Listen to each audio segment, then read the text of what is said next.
electronegative elements.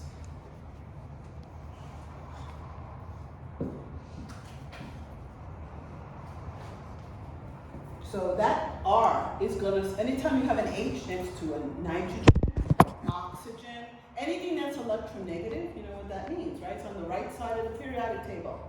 Who's the most electronegative thing on the periodic table? Who's the biggest bully on the block who steals all the electrons? F, fluorine, right? The scale goes from 0 to what? 4. Oops, 4. 4 is given to fluorine. All right. So fluorine is the most electronegative, but oxygen is right next to it. It's his best friend, right? Usually, if you want to know, I know a lot about you. You should be your friends.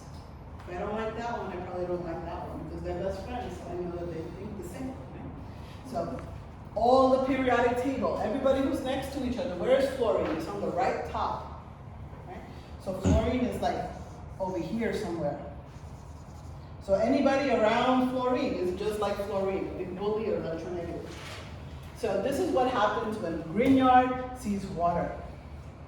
Now, do you want this? Well, here's the deal.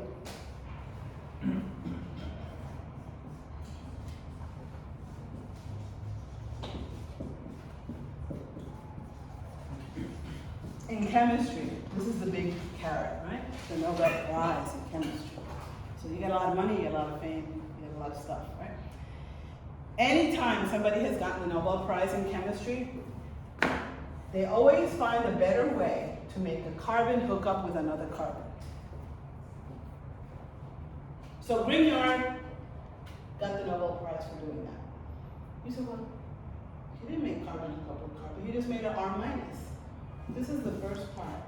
Now we're going to be doing more reactions. See? Is this a reaction that makes carbon hook up with carbon? No. Well, if I have methyl, right? You told me R is methyl, right? Or ethyl or propyl.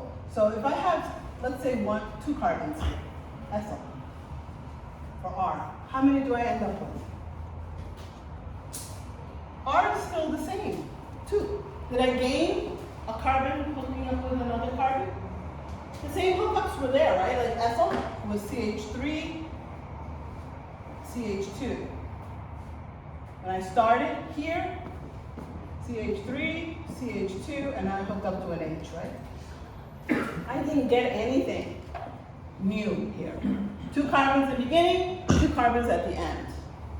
No carbon hookup with none. So is this going to get me a Nobel Prize, this reaction? No. In fact, this reaction that I hate the most, especially today and tomorrow when you're doing this reaction. What is water going to do to your reaction tomorrow? Is it good for the Grignard? Well, what happened to the Grignard? Or any R minus. Did R minus go away? Yes, it went away, right? R minus went away. If I'm looking to make the Grignard or the alkyl lithium, and then I'm going to do more reactions later, this reaction makes it go away. So as soon as I do the Grignard here, if I see any water, what happens? My Grignard is dead. I can't do any more reactions. I'm done. It's like a dead end. So I don't want water anywhere near my stuff. And what have we got today this whole week? Rain. Rain, rain, rain. Humidity, rain, rain, rain. And you feel it, right? It's muggy here. So that's going to be a challenge tomorrow for you to keep that apparatus dry. So when you do a Grignard reaction, your enemy is water. What about another enemy? What do you think of this guy? Methanol. You think that's an enemy? Why? Who is my enemy? Water. Why? Because the Grignard, which is negative, instead of doing the other wonderful reactions to make CC, it stole a little bit of water, stole this H. Done. No more Grignard. Why did it attack this H?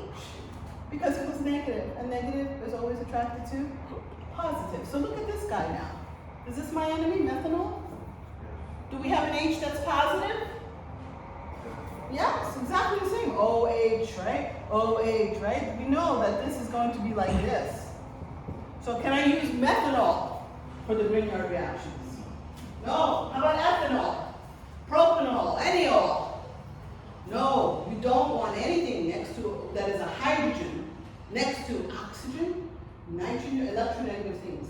Horrible. So I can't use those as solvents. What's the solvent supposed to do? Right? If somebody says, what's the purpose of the solvent in the chemistry reaction? Just like in life, right? You want, I don't know, maybe these days are different. When I was young, we wanted to get married. I don't know if that's so true anymore. But anyway, people get married much later in life. It used to be by your 20s you got married. Now it's like you start now, right? By your 30s you might be thinking about it. By your 40s maybe you'll dive in. But these days are different. So maybe that analogy doesn't work as much, but back in the day, when I was young, staying home is not going to help me meet somebody. Because that person is going to knock on my door and say, hey, I'm your husband, or you know, whatever. So we had to go out, right? And where we go? We go to the club. Right? Probably you do the same. Right? Club, maybe you have social outlets now on the internet, whatever. Those are what we call the places where people mix. Okay? Likewise, chemists, you want to do a reaction, you got to get this guy to collide with this guy. Then get a fruitful reaction, maybe a marriage or something, right? So to get this one, to get married to this one, or at least meet them, right? Because you need some place they're both going to hang out. That's the solvent. So the solvent is the place where the reactants collide. Now, do you want the solvent to take part in the reaction? No, like if I meet somebody at my friend's house, I don't want my friend being married to me too, you know? Just so I met my husband there, I don't want that friend being my whole life partner too, right?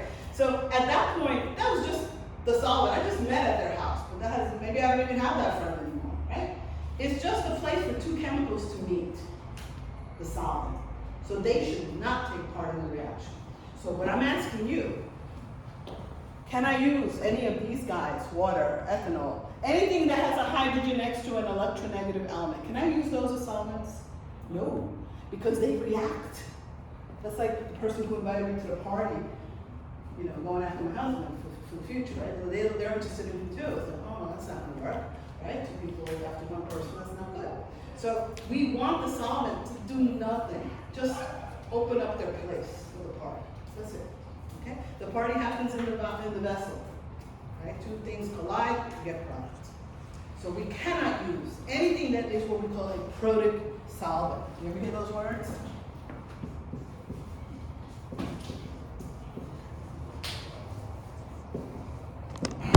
The Grignard, chapter 15, will never use a protic solvent. What's a protic solvent? A hydrogen next to an electronegative element. Like who? Nitrogen, oxygen, fluorine, those kind of guys. All right, so we gave you a lot. We're going to take a break.